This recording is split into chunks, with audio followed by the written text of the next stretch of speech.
Good evening, Brad Adams. Ask ko kung ang bata mamatay nga wala pa man nabunyagan, wala to siya chance nga malangit.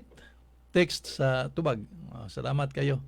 Di lang na to i-text, Brad. Kining kuan lang. Thanks, Danny. Thanks. Thanks sa tubag. Salamat kayo, Brad. Sister Beth, no? Gikan ni Sister Beth is mero mga kaigsuonan.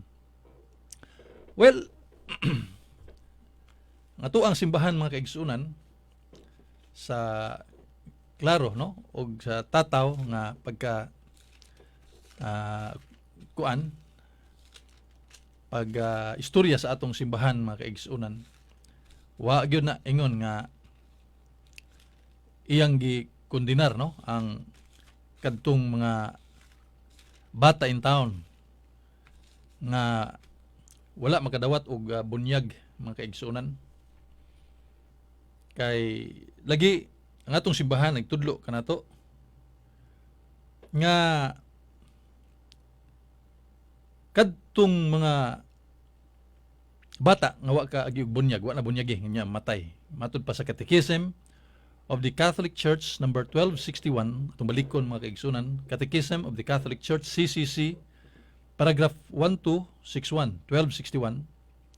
Nga matud pa sa atong simbahan, as regards children who have died without baptism, the church can only entrust them to the mercy of God.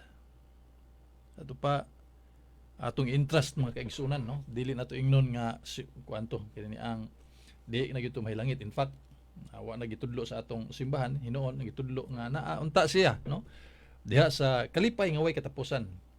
Less sa kuan, no, kini ang vision di siya tungod kay lagi kuan man kini ang wa man siya bunyag pero kalipay gihapon, no, langit gihapon mga kaigsunan, kay langit kalipay man na way katapusan, no, less vision.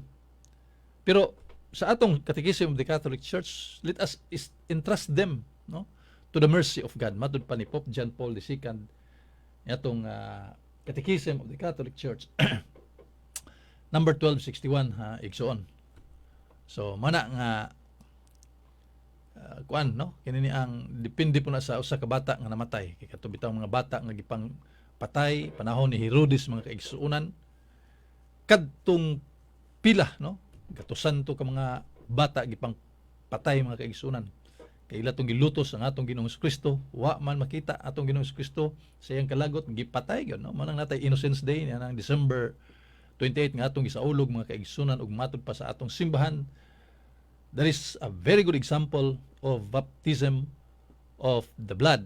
Pasabot mga kaigsuonan nga kuan, no, martir katong nga bataa, og sigurado nga atoa sila sa gingirian sa langit kay martir man sila gumikan sa atong Ginoong Kristo. So baptism of the blood, bisan wa sila makadawat, nining gitawag nato og the sacrament of baptism. Apan kadto ilang nadawat, tumbas ra, no, tumbas ra mga kaigsunan, mao na nga diretso sila sa gingharian sa langit. Mana nga natay Innocents Day nya kadto sab nga mga ginikanan nga buot gyud nila ipabunyagan ang ilang bata, apan wa gyud mabunyagi gumikan kay namatay, no, nya wa gyud kadawat sa bunyag. So by virtue of that desire, ang simbahan nagtudlo sa kanato nga naay gitawag og baptism of desire. So sama sab siya nga nakadawat og baptism of sacrament of baptism. So muna nga naay mga bata nga namatay mga kaigsunan, di gyud nato mahukman nga ingon tang na impierno na kay paghukom iya kana sa Ginoo, no. So muna nga atong iampo gihapon sila niadtong mga bata nga nangamatay nga wala mabunyagi. Daghang salamat, no, igsuon. Salamat kayo sa imong